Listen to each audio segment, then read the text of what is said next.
George Papadopoulos, a foreign policy advisor to the Trump campaign. Thank you so much for being with us. You write about the meeting you had with the Maltese professor, Joseph Misfood. He said to you, the Russians have dirt on Hillary Clinton. He says they have thousands of emails. Revealing what? As an American citizen, I'm horrified. How horrified? So horrified that you went and told authorities? That's a great point. And I told the FBI, volunteered actually, the information to the FBI during my first interview with them, that a Maltese man named Joseph Mifsud told me this information. Okay. You should look into him. But George, you did not go to the FBI or local police or anybody with the information that someone came to you with information that the Russians had Hillary Clinton's emails, correct? That's correct. Maybe I'll say something good. Okay. Putin used it to pour scorn on anyone associated with Washington's dirty dossier. People who cook up hoaxes like that, he said, are worse than prostitutes. Here's what I think happened to the United States in the past 8 years. Carter Page is an individual who the president-elect does not know and was put on notice months ago by the campaign. He ended up polarizing the country in a way that brings us close to fascism. U.S. officials tell CNN that last year, the FBI used a dossier of allegations of Russian ties to Donald Trump's campaign as part of the justification to get approval to secretly monitor Trump associate Carter Page. And in accompanying that, trains Republicans to just hate rule of law. So let's walk down Pennsylvania Avenue. I want to thank you all. God bless you, and God bless America. Thank you all for being here. This is incredible. Thank you very much. What happened was in April and May of 2016, George Papadopoulos ran his mouth to some Australians. Information provided by former Australian diplomat Alexander Downer has been revealed as the tipping point that led the FBI to investigate Russian interference in the 2016 US election. Also to some Israelis and some Turkish people, but the Australians are the ones who matter. He thought the Russians might release information that could be damaging to Hillary Clinton's campaign at some stage before the election. When he said that in April and May, nothing happened. But then Russia, if you're listening, I hope you're able to find the 30,000 emails that are missing. The Australians were like, wow, that dude, that coffee boy that we spoke to in April and May. I have no idea why he was blabbering this, but He seemed like he had advance warning of what just happened. he didn't have to tell me that. I had no idea what he would say. So that's when they reach out to the FBI. All we did was report what Papadopoulos said. Peter Strzok hops on a plane and says, tell me what happened. So Donald Trump, with his own words, brought this investigation down on himself? According to what the foreign government told us, yes. And that's what leads the FBI to open what's called an unsub. Sometimes you have an investigation and you know, we're investigating Paul Manafort or we're investigating Hunter Biden. In this case, they said, it seems like the campaign has some tie to Russia. We don't know what it is. I have no idea why he was blabbering this, but Let's open an unsub and try and figure out who it is. And the first 4 people that they targeted in that were Carter Page. Yeah. Well, it's ironic in a lot of ways. George Papadopoulos. To my recollection, I never heard the name Podesta DNC. Paul Manafort. It's absurd. There's no basis to it. And Mike Flynn. Didn't take any money from Russia, if that's what you're asking me. Well, then who paid you? George Papadopoulos was easy. He was the one the tip came from originally. But the campaign was fully aware of what I was doing, that I was talking with Mifsud, and that this person could potentially organize a meeting for us with Putin. They really didn't think that he had any role in it. They thought He was the coffee boy. he heard it somewhere else. Carter Page made a lot of sense. Former foreign policy advisor to the Trump campaign, Carter Page. Starting years ago, Russian intelligence, he's a former Navy guy, right? Russian intelligence had started cultivating him. And until 2013, the CIA would go to him and say, hey, do you have these Russian friends? And he would tell them what was going on with his Russian friends. Well, it's funny. Back right after the Boston bombing in the first half of 2013, I was helping the FBI with a particular Russian spy case in New York. That stopped, by the way, in 2013, which Republicans don't want to talk about. I wrote an op-ed, which was actually very critical of the Obama administration's policy. there was both a, calling people out for some of their mistakes in terms of this this academic article, which got no real attention other than me talking to the FBI agents about it. But the Russians kept cultivating him. So in 2015, DOJ indicted the guys who were trying to cultivate him, and in the process included a description of him such that he recognized it. I had no forewarning that this would be taken to the next level in terms of making this a public indictment and actually filing these charges. Not a very professional way of managing that case, and or recognizing someone who had long supported the U.S. intelligence community and the justice system for many, many years, just really essentially putting my life at risk. In 2016, they said, hey, we're going to prosecute the Russian spies that were trying to cultivate you. Can we talk about that? And in the process of that interview, hypothetically in preparation for a trial, Carter Page said, yeah, I went to Russia and told them that I didn't narc you out. I told them that I wasn't your snitch. I had a philosophy at the time that it's useful to tell the truth. So what the FBI learned then was that Carter Page knew he was being cultivated. When he learned that the FBI had found out about it, he went to the Russians and said, it's not my fault. I didn't do it. It's an ongoing sort of spy thriller, if you will.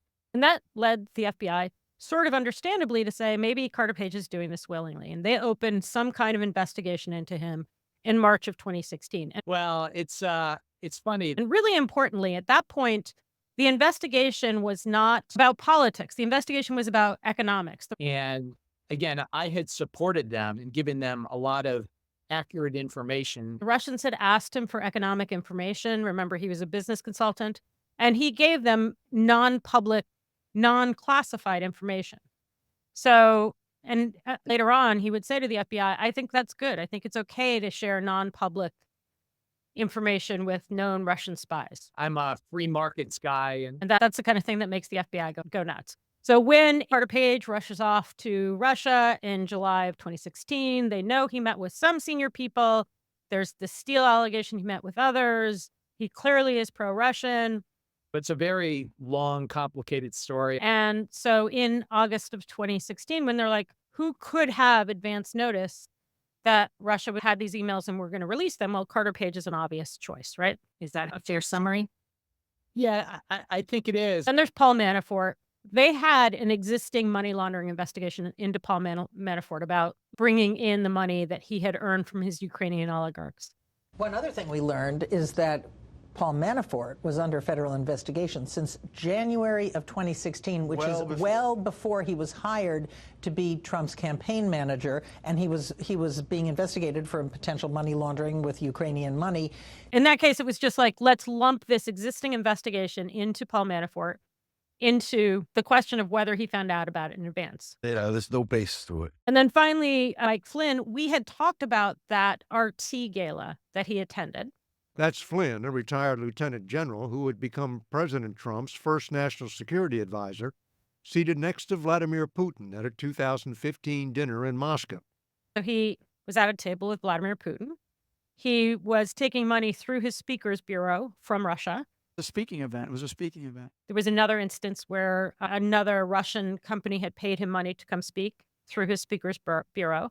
And then, importantly, he had a relationship going back some years, I think 2013, with his then counterpart, the head of GRU. A hacker with the alias Guccifer 2.0 managed to break into the DNC's email servers, but he was very careful whenever he went on the internet to hide his real identity when he went online without first enabling that VPN. And the IP address they saw went right back to a building in Moscow as the headquarters of the GRU. So he had a relationship with the head of the intelligence agency that hacked the DNC. And they're like, well, maybe it's Mike Flynn. I mean, he's got friends in this area. And that's how they come up with him. Russia had offered to assist electing someone to be president of the United States. From an intelligence perspective, I can't think of anything more significant. The investigation into Paul Manafort really remained a money laundering investigation and didn't do a whole bunch in that time period. According to the indictment, Manafort and his associate Rick Gates earned tens of millions of dollars for their work in Ukraine. they funneled it through offshore accounts, evaded taxes, and used it to buy high-end real estate and luxury cars. The investigation into Mike Flynn, very importantly, didn't do much at all, partly because at that point, August, right, Paul Manafort was ousted shortly thereafter. It's absurd. Carter Page was ousted in late September. This is a real game changer if it turns out to be true. George Papadopoulos ousted in October. I never met with a single Russian official in my life knowingly. Mike Flynn is the one who is still on the campaign and increasingly in a serious position with Trump. And there was this sensitivity with him. I was appointed twice by President Obama to two very, very important positions, one of which was to head one of the largest intelligence agencies in the world, and twice fully confirmed, 100% by the United States Senate. You actually have Peter Strzok in late 2016 saying, no, don't take those investigative steps. The FBI turned up nothing incriminating on him. Peter Strzok several times held back the investigation. So were you ready to close your investigation of Flynn? We were. That he has since been demonized for starting. Peter Strzok. Remember, he and his lover, Lisa Page. So that leaves George Papadopoulos, the coffee boy, and Carter Page. With Papadopoulos, they mostly used informants. They sent a guy named Stefan Halper, who seemed pro-Russian on its face, who had long-term ties as an informant, who actually was introduced to the campaign by Carter Page, hilariously. It's ironic in a lot of ways. He met with Papadopoulos a few times, and Papadopoulos said to another informant, that guy's reporting everything I said back to him to CIA. So he believed he was being surveilled, and he shaded his answers accordingly. He said, being involved with the WikiLeaks hack and leak, that would be treason. You were trying to protect the president. Of course. To the other informant, however, he said, yeah, I don't want Trump to win. I just want to exploit my access to him. I can make the most money if he loses, and I can exploit my access to him. Now, remember, George Papadopoulos was also being cultivated by Sergei Milyan at this standpoint. The Trump team, they realized that we have a lot of connection with Russian investors, and they noticed that we bring a lot of investors from Russia. They were also investigating the relationship between Milyan and him. Are you involved in any way with Russian intelligence agents? Absolutely no. You've heard that, right? Of course. Milyan was offering him, if you get a job at the White House, we'll pay you extra $30,000 a month on the side. Usually, if I meet top people in the Russian government, they invite me, let's say, to Kremlin for the reception. So, of course, I have a chance to talk to some presidential advisors and some of the top people. But you're saying you're not a Russian spy? Of course not. So with Papadopoulos, literally way late in the investigation, they had not yet collected his call records. Had they done so, they would have known that he had a couple extra communications, but like he had this relationship with Ivan Timofeyev, in addition with Mifsud, the guy who actually told him about this. All kinds of, from about the moment Papadopoulos joins the Trump campaign, you got all these people all around the world starting to swirl around him. They didn't know about that. They didn't know about Olga, the fake niece of Vladimir Putin. This was all an informant-based investigation. With Mr. Papadopoulos, they didn't go to the court. They used human sources.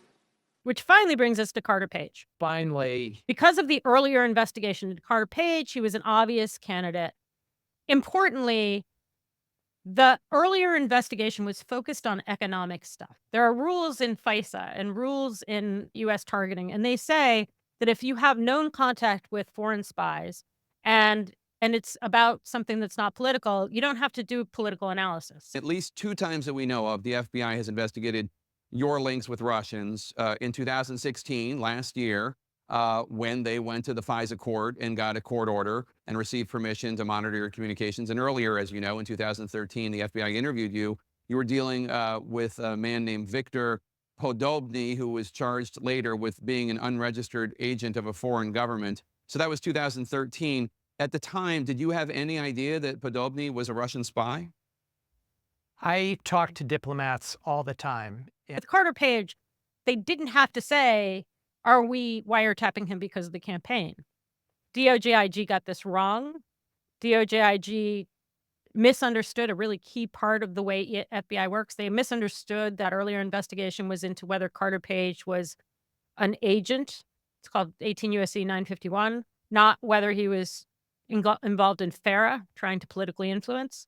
If they fix that detail, then much of the rest of the fights ever since would make sense.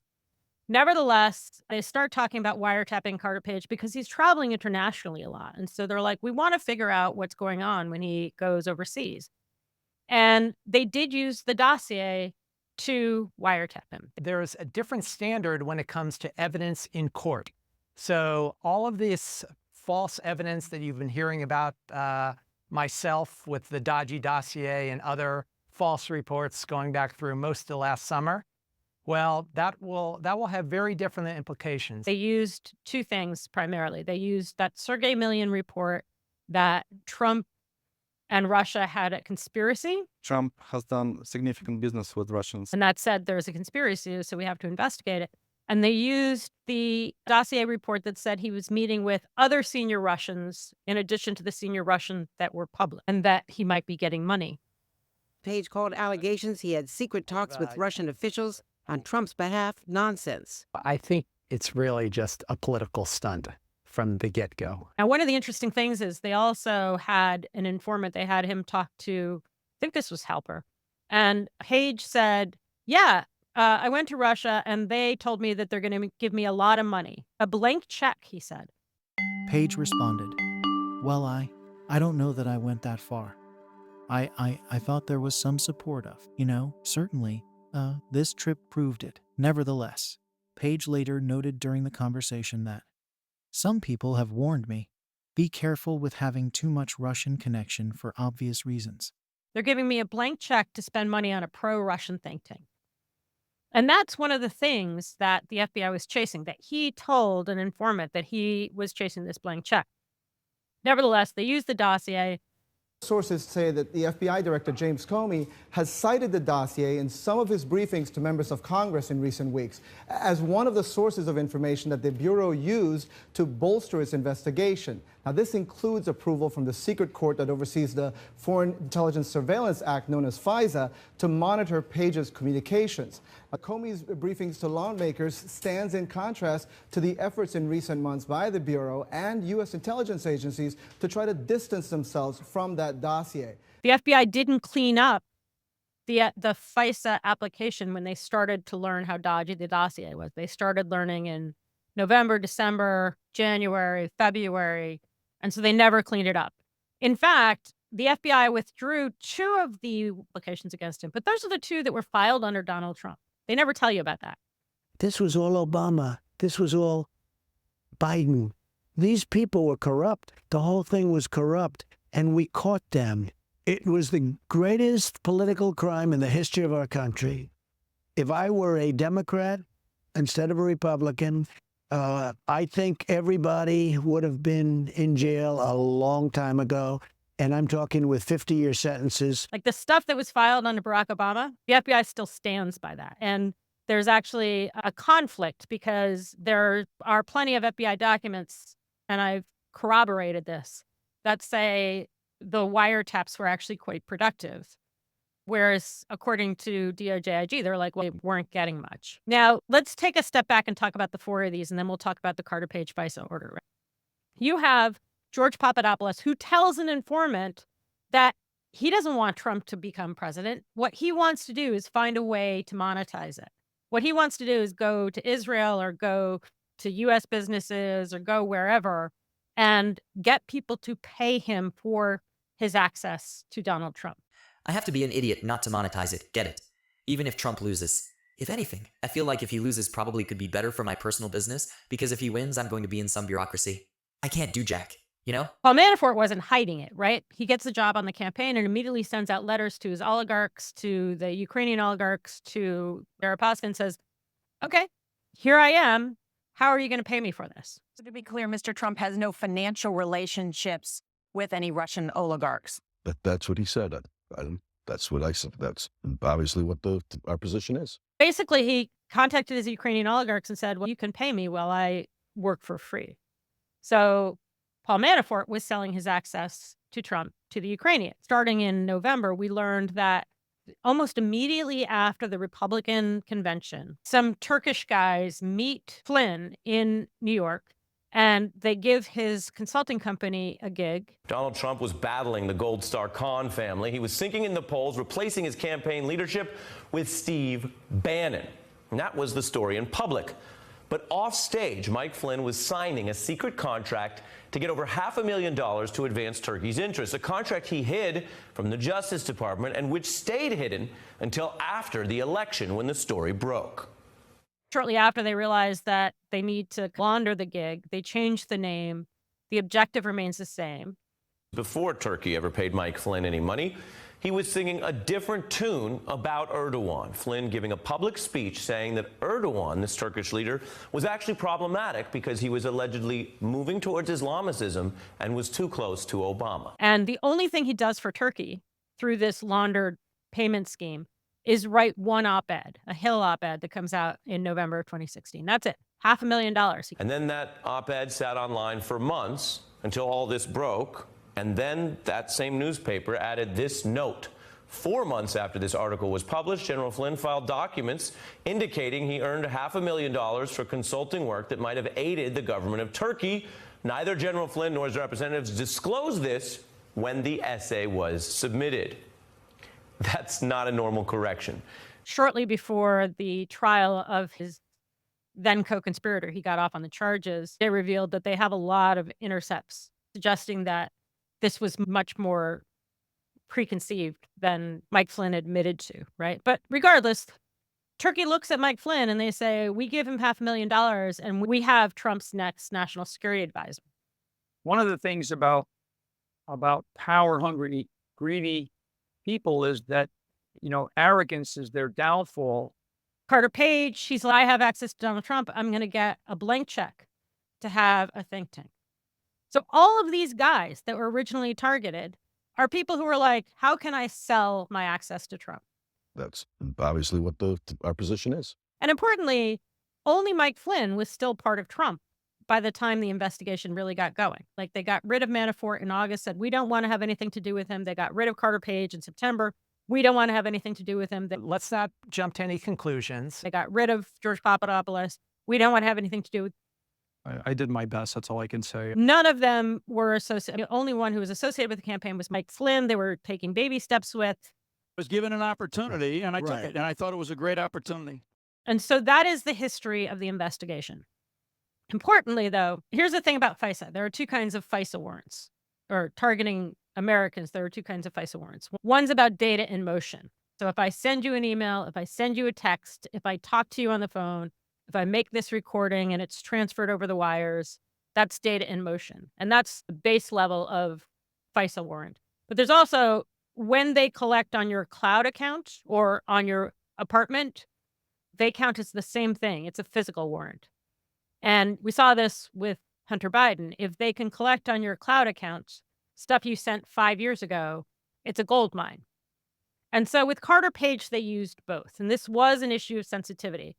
I always refer to it as garbage in, garbage out, right? The stuff data in motion that they were interested in when he was overseas, that's pretty simple. But you're going to get whoever he's meeting with. And oh, by the way, when he was in Moscow in December, if you believe Konstantin Kilimnik, which you should not, he was wandering around Moscow claiming that he was representing the Trump campaign on Ukrainian issues. So he was doing things that Trump should have been really pissed about. He was making promises to Russia without, as far as we know, any involvement from Trump.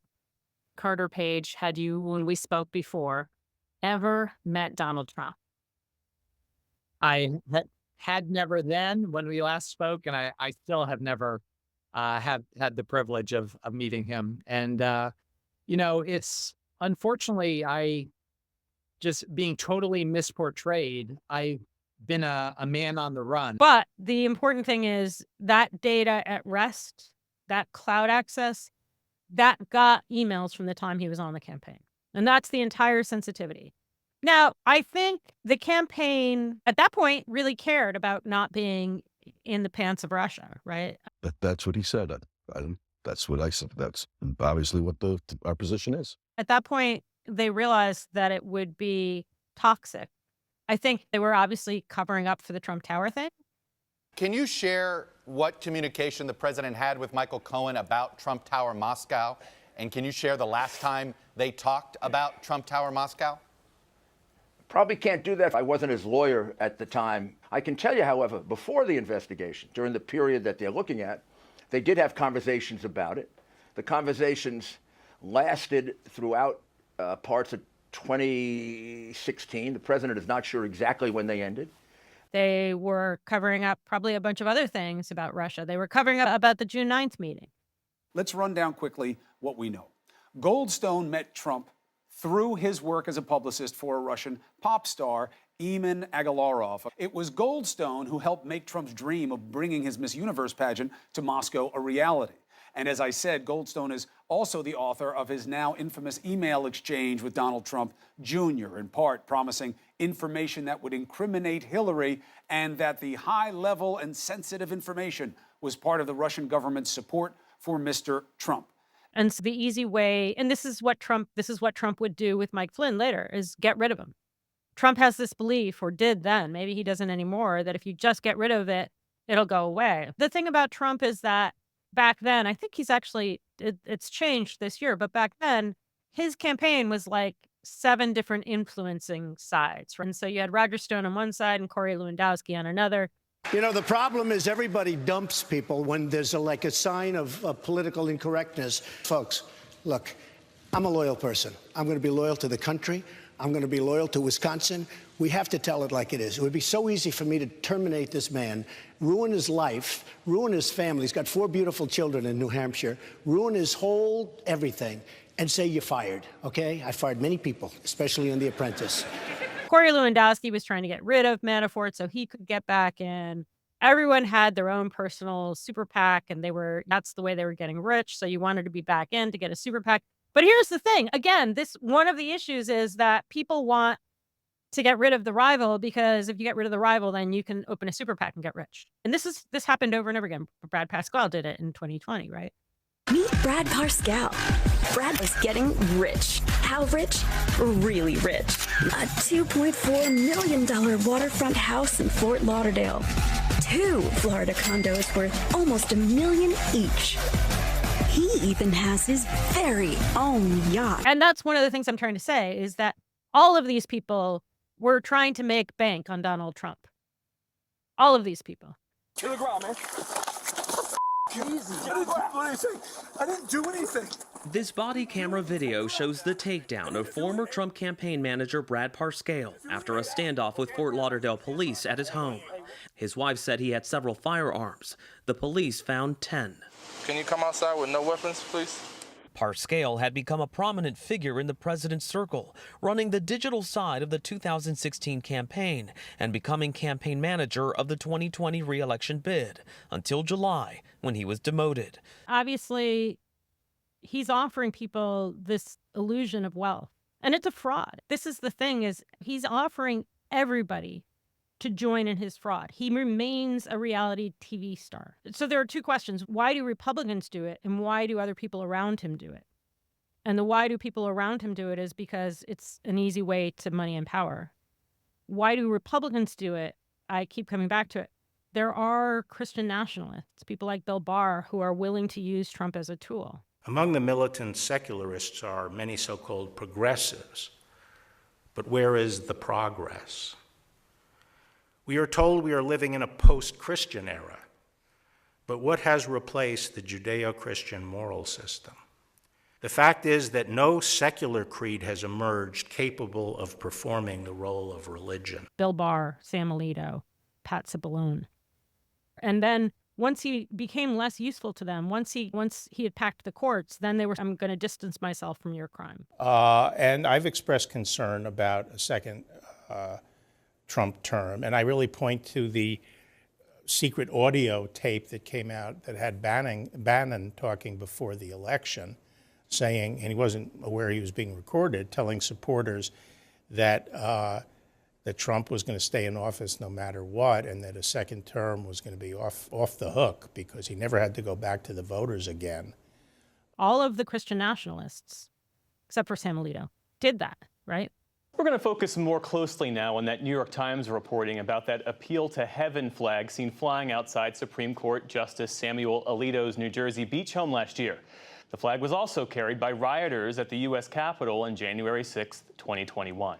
And this movement specifically believes in Christian supremacy, ending any separation of church and state. And these Christian nationalists have essentially worked since 2015 to get more Republican lawmakers and government officials to fly this flag. And as we reported earlier this year, House Speaker Mike Johnson has this appeal to heaven flag, has put it outside of his Capitol Hill office. There's the fascists. Maybe Sam Alito is actually a fascist, but there's the fascists who really, the Steve Bannons of the world, who really want to achieve world government of authoritarians. He seemed to imply that Dr. Anthony Fauci and FBI Director Christopher Wray should be beheaded. I'd actually like to go back to the old times of Tudor England.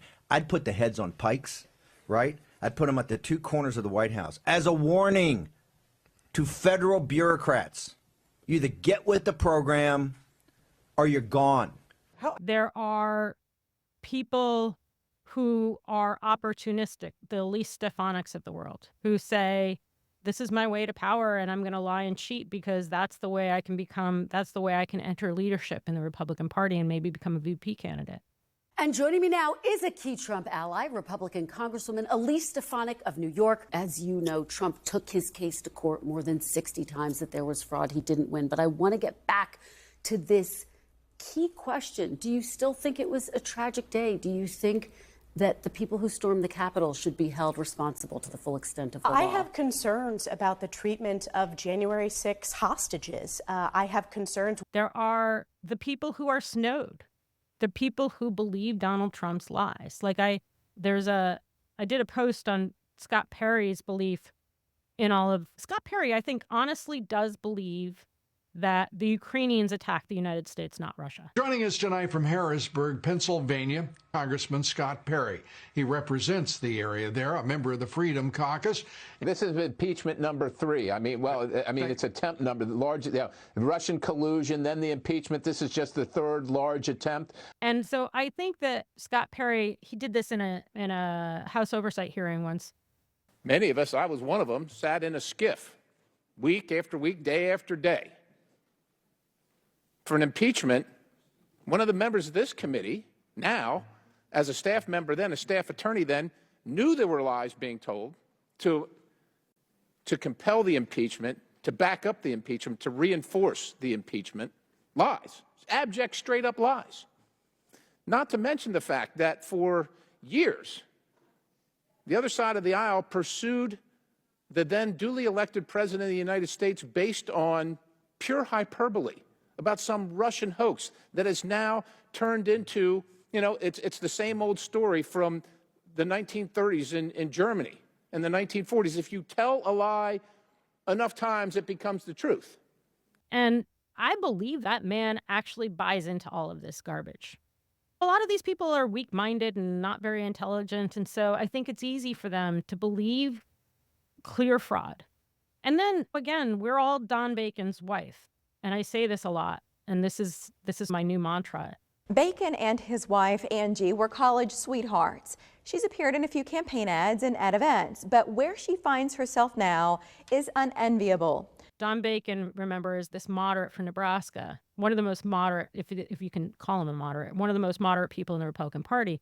And when he opposed Jim Jordan for Speaker, Bacon said his office has received numerous calls regarding his vote for Speaker, most of those coming from outside of the district. He was treated just like Peter Strzok or Hunter Biden or Judge Merchant. Phone calls, threats to primaries, and I get all that stuff. It's all right. But you start sending texts to my wife anonymously and calling her anonymously with threats. It's wrong. One voicemail sent to his wife, which 3 News Now has obtained a copy of, lamented Bacon's lack of support for Jordan. He is destroying the Republican Party. Bacon isn't just sharing his frustration with the media. But Mr. Jordan needs to make clear that this behavior is wrong, and there's been a bullying campaign. He was treated with the same mob mentality as Trump's other enemies. And he described that his wife slept during that period with a gun under her pillow, because he had done something very modest, which is oppose Jim Jordan as speaker. All of a sudden, he became the target of a really vicious mob. I mean, American people don't want that.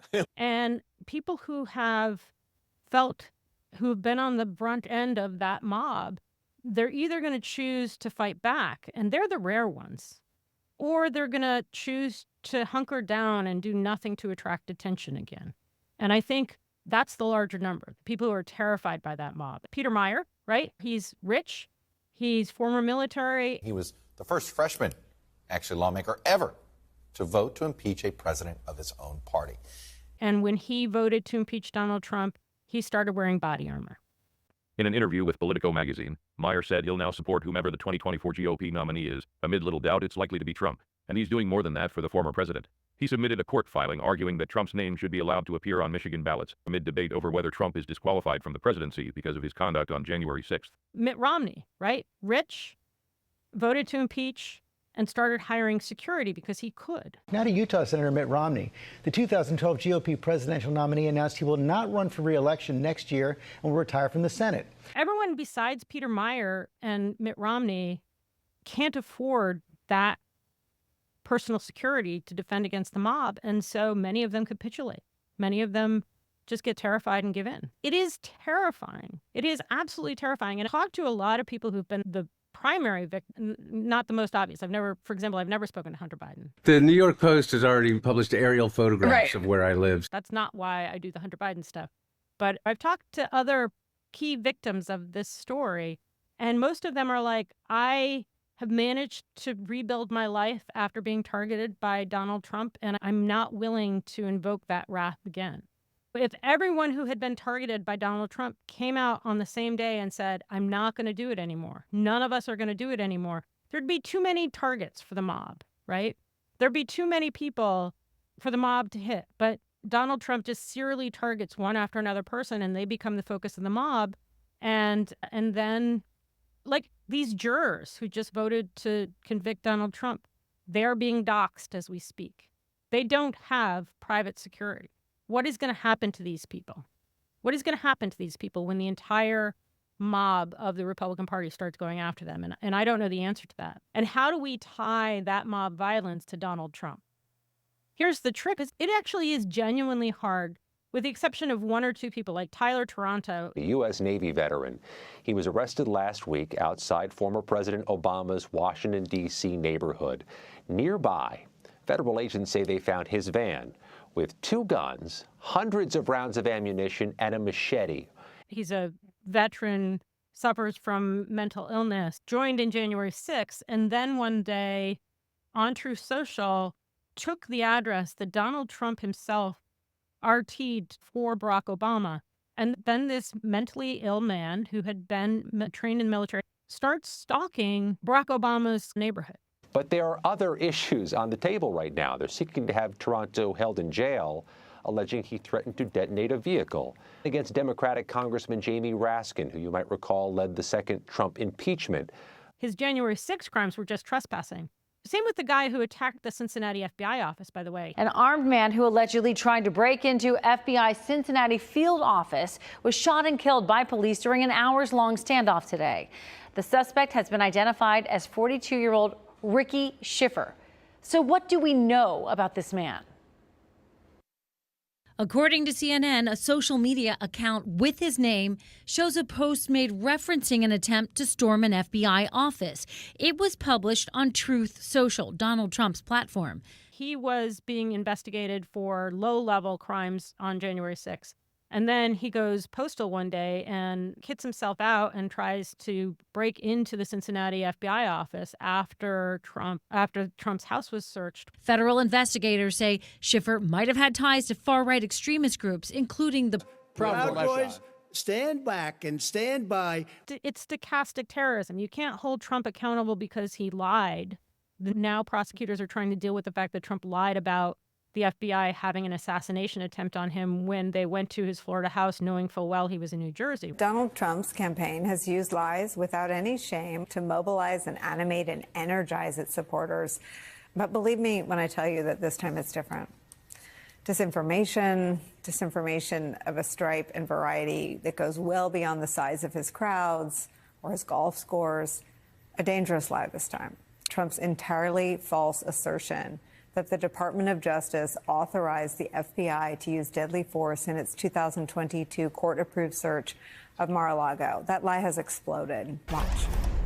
This was an attempted assassination attempt on Donald John Trump. It's just nonsense. Unfortunately, because of the way the First Amendment works in the United States, it's very hard to say to Donald Trump, even as a criminal defendant, especially if Aileen Cannon is presiding over his case, it's very hard to say, you can't lie and in the process ratchet up your mob to attack the FBI office in Cincinnati, to start stalking Barack Obama's house. And there are a good many members of Trump's mob who, at least until the guilty verdicts, had given up the ghost because they saw how many people were prosecuted after January 6th. I think that may change given how much Trump is ratcheting up the grievance. But you're always going to have a Ricky Schiffer. You're always going to have a guy, that one guy who decides to kid himself out personally and go try and take down the Cincinnati FBI office. Or this guy, Tyler Toronto, unwell. I can't count the number of January 6th defendants who have a genuine diagnosed mental illness, or many of them PTSD from fighting in Iraq and Afghanistan. And they are much more susceptible to Trump's stochastic terrorism. They just are. This is Democracy Now!, Democracy Now! The Armed Services Committee of the House held a hearing Wednesday on extremism in the U.S. military to look at how nearly 1 in 5 people who are facing charges related to the deadly January 6th insurrection at the Capitol had served or are serving in the military, including at least 2 active duty troops. One of the experts asked to testify at Wednesday's hearing was Leisha Brooks, chief of staff at the Southern Poverty Law Center, who said the military has long failed to adequately address far-right extremism in the ranks. Let me begin with 2 distinct points. First, the vast majority of those who serve in our armed forces have no connection to white supremacy or extremism and strive always to uphold the best traditions of our nation's democratic ideals. Second, the military has a growing problem with white supremacy and extremism because our country does. And so here's the thing. 2 things, right? If it were me and somebody was trying to exploit me like that, I'd be fucking pissed off. Let's talk about Eric Swalwell. You're aware of something Axios first reported, an investigation going back between 2011 and 2015, that you were among the targets of a woman who was, in effect, a Chinese spy, right, trying to establish contacts with U.S. politicians, rising politicians. I should note to people that you cooperated in this investigation and were given a briefing by the FBI. This woman who presented as a volunteer, an enthusiastic volunteer for his campaign, was trying to sidle up and get close to him. They were trying to sidle up and get close to him because they expected that he would be a good shot to be an intelligence committee appointee. And this is the story. Like Donald Trump, Eric Swalwell is cultivated by China in 2010. So what happens? The FBI comes to him and says, that nice Chinese lady who is a volunteer in your campaign, she's not working for free. And I was a little surprised to read about my cooperation in that story, because the story says that, there was never a suspicion of wrongdoing on my part, and all I did was cooperate. And the FBI said that yesterday. And what Eric Swalwell did in response is exactly what most people would say. Eric Swalwell, oh my gosh, I had no idea. Let me tell you what happened. Let me help you as much as I can. I am embarrassed that I was cultivated like this. Let me do something about it. I'm grateful that you told me that China was trying to recruit me as a spy because I'm on the intelligence committee. But the wrongdoing here, Jim, is that at the same time this story was being leaked out is the time that I was working on impeachment on the House Intelligence and Judiciary Committees. Donald Trump learns that the deep state is trying to find out whether his campaign is infiltrated by spies. And what is his response, right? Donald Trump's response is, the deep state's out to get me. Eric Swalwell, spies are trying to recruit me. Oh, let me help you, FBI. I'd like to help you get rid of that. Donald Trump, spies are out to cultivate my campaign. Spies are infiltrating my camp. Oh my God, the deep state is out to get me. Unelected deep state operatives who defy the voters to push their own secret agendas are truly a threat to democracy. And that is one of the fundamental issues here, is for two reasons most any other human being, except for somebody who has a whole lot to hide, would have been grateful. They would have been grateful to learn Paul Manafort is taking advantage of me. The technical term for what we do is lobby. Mike Flynn is taking advantage of me. We don't care about how others look at us or define us. So $500,000 in his pocket from Turkey. I think Mike Flynn is advising me on his own good faith, and instead he's working for Turkey. That article also advocated Turkey's push for that cleric living in Pennsylvania to be extradited. And that's big because later NBC News reported a Turkish bribery plot after the election asking Flynn to help kidnap the cleric for $15 million. Flynn denies it. Meanwhile, once in office, Trump was striking a warm note with Erdogan in the Oval Office. I think Paul Manafort is advising me in his own good faith, and instead he's working for Ukrainian oligarchs. Purposes of today, I will admit that in a narrower sense, some people might term it influence peddling. I think Carter Page is working for me, and instead he's trying to get bang from Russia. we're all susceptible here. I think George Papadopoulos is advising me, and he's working with Israel. They keep bringing up this question of Israel. Israel. You're over there. You meet Charles Tawale. There's money that's discussed at one point, $10,000. It all keeps coming through, and yet for some reason, nobody has talked about your Israel ties before. My initial interview with the FBI in January of 2017 wasn't about Russia. It was about Israel, and it was about if I had been told about emails. That it should piss off anybody.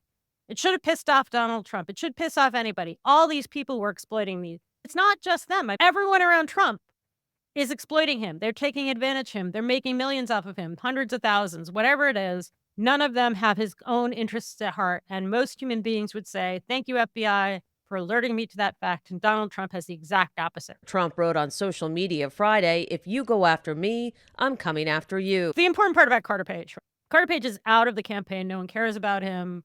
Not professional. Bannon is trying to get him to shut up. It's ironic in a lot of ways. But the important thing about Carter Page, the main reason he matters is this is the only real way they used the dossier in the investigation was in that FISA application against Carter Page. We know they've been spying on Carter Page and not following the FISA rules. How do we know that? Because Inspector General Horowitz has done 2 different audits, 2 different reports that he's given to us. So it's one reason he matters, because that's the only way you can make the dossier matter. And then the second reason is that because they got the physical warrant, because they accessed his cloud and got stuff he had written in the summer, it meant that they got emails he had written while he was still on the campaign. They were spying on President Trump's campaign. That's it. That's the only reason he matters. And they probably found out about it once we get to Louise Mensch. Ooh, Louise Mensch. But first we'll talk about Mike Flynn. So they did wiretap Carter Page after you had been kicked off the campaign, that Carter Page was taking advantage of Donald Trump. They were trying to take care of Donald Trump and national security. They fucked up the handling of the dossier, believing nevertheless that Christopher Steele was credible. And that's how the FBI works. It's we've got an informant, we think he's credible. We tell you that we think he's credible, and we're supposed to tell you when we think he's not credible anymore. Fast forward to December. And Russia has attacked the United States. From an intelligence perspective, I can't think of anything more significant.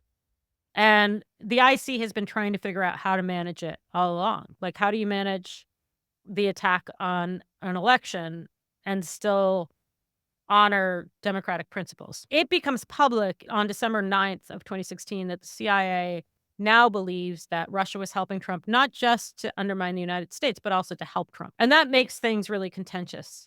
And then Obama orders this report of what happened. That makes things really contentious. That's where the dossier, they share the dossier as an addendum to say, we think this is dodgy, but we need to tell you what came in. And then Obama sanctions Russia. Right. President Obama today retaliated against Russia for hacking U.S. computers to influence the election. Along with economic sanctions and possible cyber attacks, a handful of people and Russian organizations were targeted. In a statement, the president said all Americans should be alarmed by Russia's actions. At this point, Mike Flynn's on vacation in Dominican Republic. And there's this panic about what to do. Katie McFarland, who's going to be his deputy national security advisor, is talking to him in the Dominican Republic. And he ends up on the phone with Sergei Kislyak. It's not his first call with Sergei Kislyak. But in any event, he has a couple conversations with Sergei Kislyak, and Putin reverses course. We don't know that's what happened yet.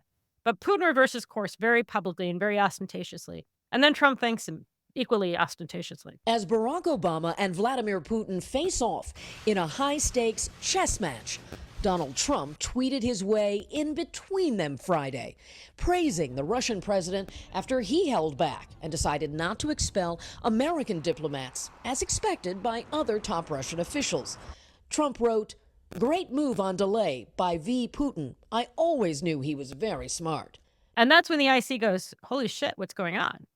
Their first holy shit moment is George Papadopoulos knew about the hack and leak ahead. Their second holy shit moment is Putin just spun on a dime and we don't know what caused it. And so being spooks, they say, let's figure out what caused it. And so as they were trying to figure out what caused it, they reviewed some intercepts of Sergei Kislyak. So they're targeting Kislyak. Kislyak is in the Russian embassy or his residence or wherever in Washington, but they're targeting Kislyak. He's a completely fair target. And they're like, wow, we collected these conversations with Sergei Kislyak, who, by the way, probably knew he was being wiretapped. There's a moment where they almost joke about it, where they like talk into the receiver as if they know they're being wiretapped. But they figure out that Sergei Kislyak had these conversations with Mike Flynn. And all of a sudden, like, this is a real holy shit moment. They're just about to shut down the investigation of Mike Flynn, and all of a sudden they discover that Mike Flynn's on the phone with Sergei Kislyak, undermining the sanctions. That call that jumps out at first, though, is December 29th, 2016, when Flynn talks to the ambassador about Russians in the United States expelled by the Obama administration. Kislyak proposes for President Vladimir Putin to talk to Donald Trump on January 21st, the day after Trump was inaugurated. Flynn says, listen, a couple things. Number one, what would I ask you guys to do and make sure that you can convey this, okay? Do not allow this administration to box us in right now, okay? Kislyak responds, we have conveyed it. They're going to dismiss a number of Russians out of the country. I understand that, the information they have and all of that, but I would ask Russia is not to do anything, because I know if you have some sort of action, to only make it reciprocal. Do not make it go any further than you have to, because I do not want to get us in something that has to escalate on, a tit for tat. You follow me, Ambassador?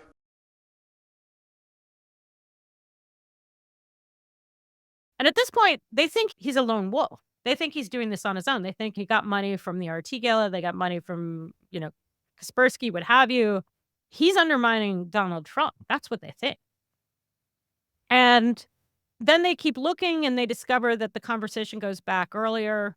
Multiple sources telling CNN that Russian officials bragged in conversations during the presidential campaign that they had cultivated such a strong relationship with former Trump advisor Michael Flynn that they believed that they could use him to influence Donald Trump and his team. One former official told me that the way the Russians were talking about Flynn was regarded as what they called a 5-alarm fire from early on. Their first thing they did was to undermine an effort to sanction Bibi Netanyahu for illegal West Bank settlements. And Flynn gets on the phone and Russia agrees to help out. And so that's when it starts. But the first visible sign of it is when Putin spins on a dime, Trump spins on a dime, and all of a sudden they're like, what happened? And they discover in existing intercepts, like this was not a new intercept. They're like, let's go see. And they're like, oh, here's your answer. Flynn's relationship with Russia developed throughout 2016, we're told, months before Flynn was caught on an intercepted call in December, speaking with Russia's Sergei Kislyak, the ambassador.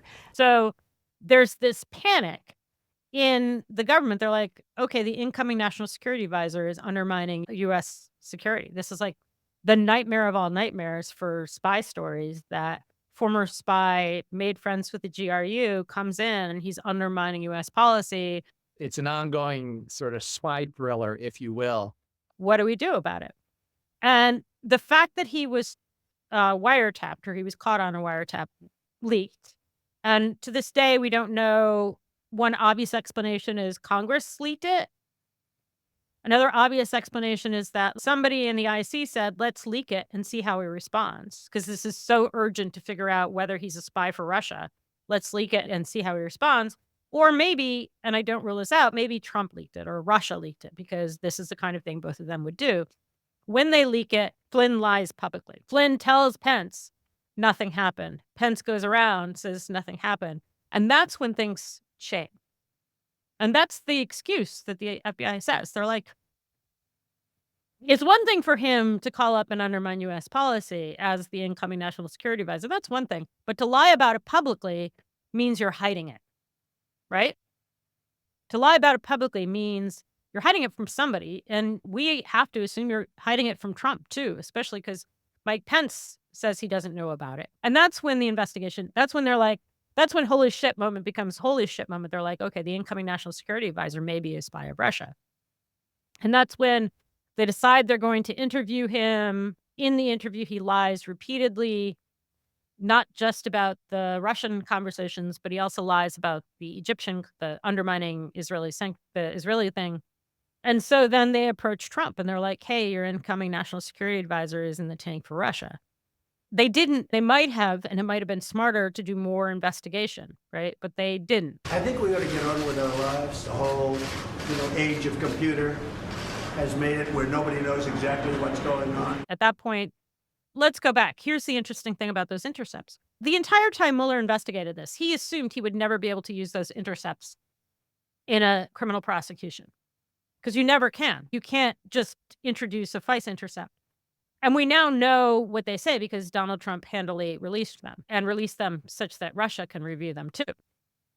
But had Mueller thought he might be able to use those transcripts, things might have been different. For example, in one of the conversations, Flynn says to Kislyak, oh, the boss is aware.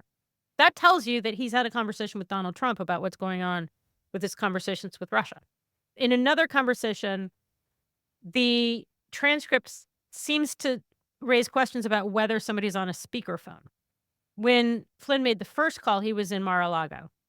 So imagine if that's on a speakerphone. Then you have Trump in the room. I think the December 28th call, he's in Dominican Republic. He makes the call from his hotel phone. Let me repeat that. This experienced spy makes a call, a clandestine call, to a Russian diplomat from his hotel phone. Again, there's reason to at least wonder whether they found a cell phone on his presence that was calling back to Mar-a-Lago, that he was letting KT McFarland or even Trump listen into those calls.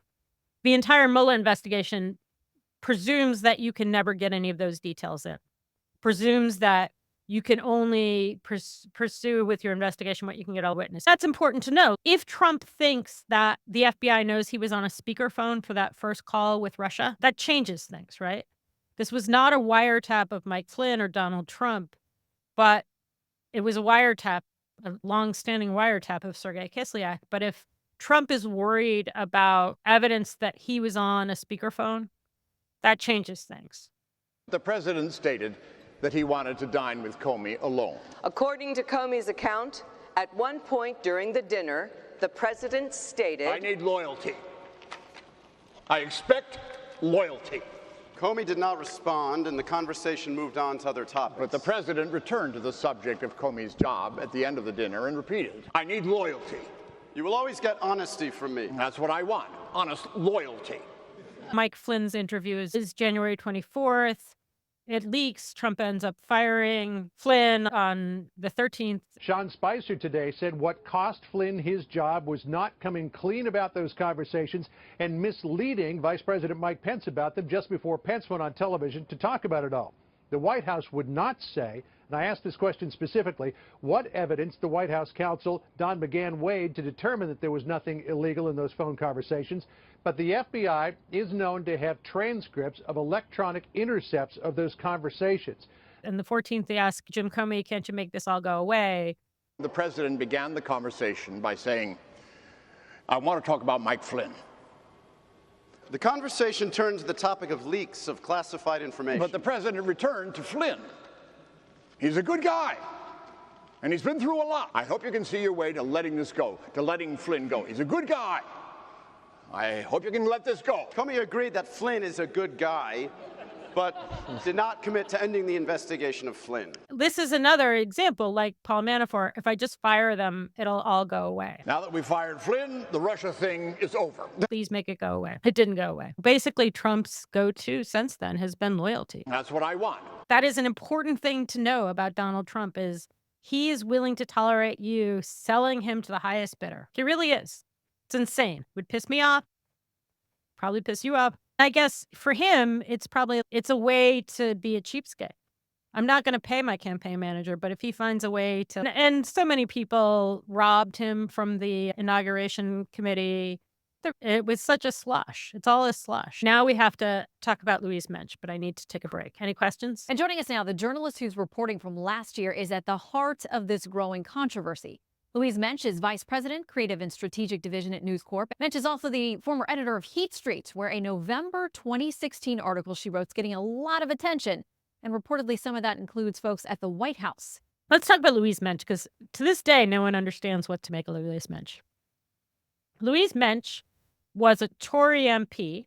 Will stand up to Putin, as it's been a bit too much of a love fest tonight. I'll say to Nigel Farage, I think you're sucking up to this genocidal tyrant is absolutely disgusting. This is the man that killed 20-year-old Richard Mays and 10 other Britons that shot down MH17. And moved to the United States and married a hard rock promoter. And then in February of 2016, she reaches out to Hillary Clinton and says, I want to be part of your campaign. Not entirely crazy for a Tory female to reach out to Hillary Clinton. It's not entirely crazy. Never forget, you must make up your own mind. You must learn to examine things. You must learn to think about them.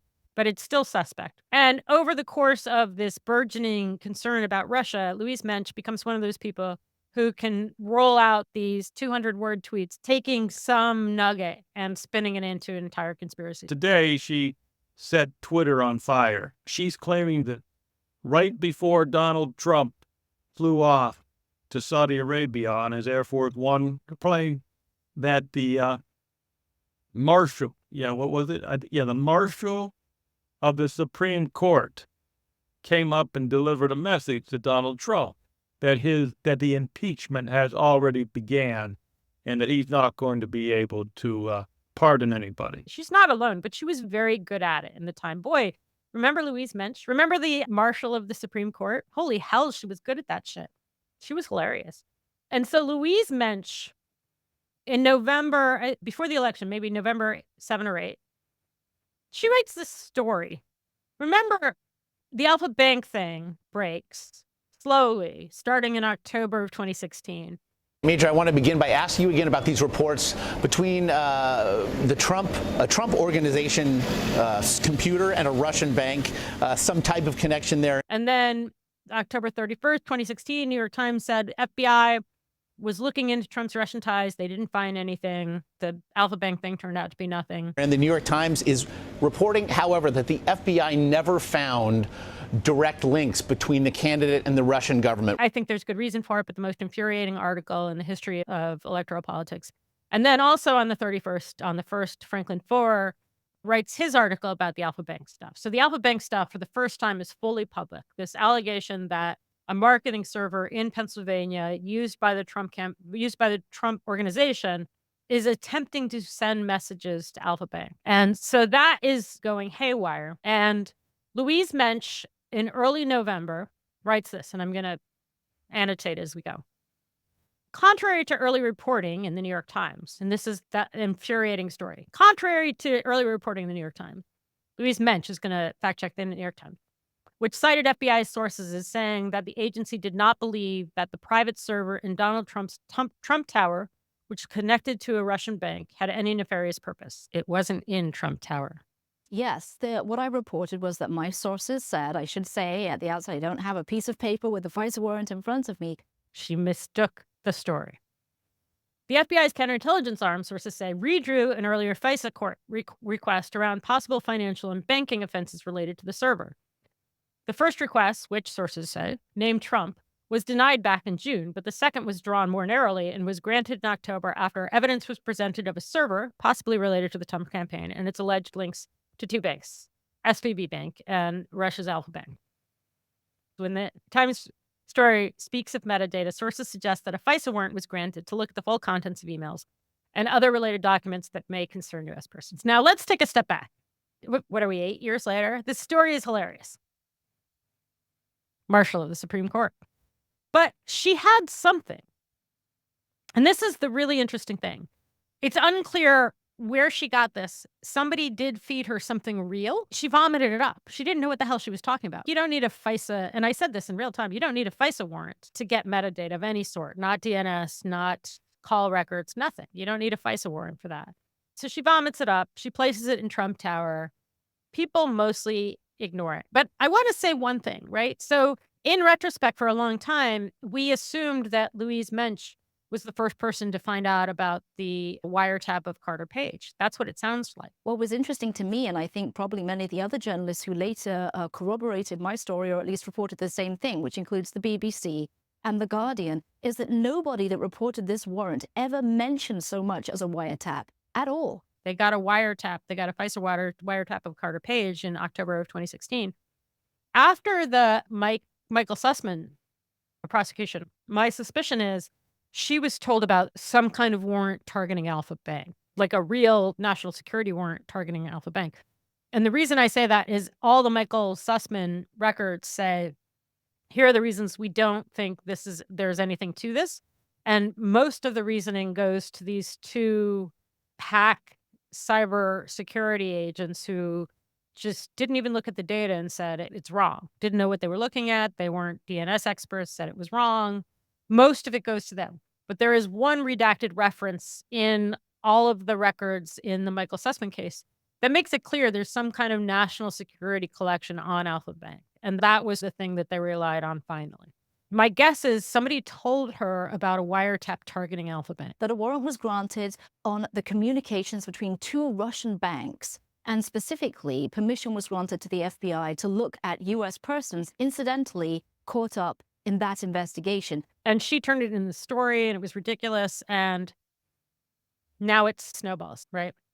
Now it's snowballs. So you fast forward through the firing of Mike Flynn, and you get to the day on March 2nd, 2016, when Jeff Sessions recuses. My staff recommended recusal. They said that since I had involvement with the campaign, I should not be involved in any campaign investigation. I have studied the rules and considered their comments and evaluation. I believe those recommendations are right and just. This is when Trump says, I don't have a lawyer. My administration is over. He thought that his attorney general was going to be Bill Barr, what Bill Barr turned out to be. Jeff Sessions, who against all reason turned out to be his least awful attorney general, did the right thing, did the thing required by DOJ ethics and recused from the investigation. They did investigate whether he was covering up ties to Sergei Kislyak as well. It was mostly about his role on the campaign.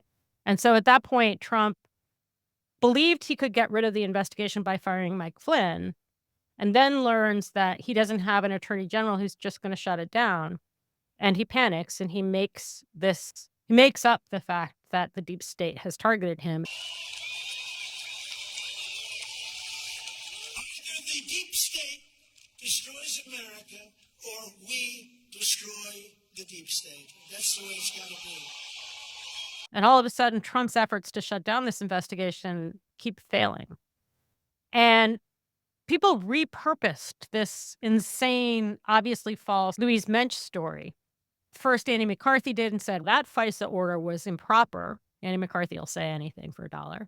And then Breitbart, Steve Bannon's rag, gets Mark Levin to say, oh my gosh. We just reported the warrant that our sources told us existed, and we all reported the same thing. So the only people that reported a wiretap at Trump Tower were Breitbart News. Nobody else. And if there's been some leaks, maybe Steve Bannon or some of these other ex-Breitbart staffers have got something to answer to. And he basically all he does is gives air to Louise Mensch's story again at a convenient time. And that's when on March 3rd, over and over again, Trump is tapped. They wiretapped me. Tapped. They tapped me. Tapped. Tapped. Just 5 days ago, the president looked like he was turning it around. Fewer protests in the streets, the stock market soaring, and that well-received speech to Congress. And now, whatever goodwill he had seemingly blown away in a Saturday morning tweet storm.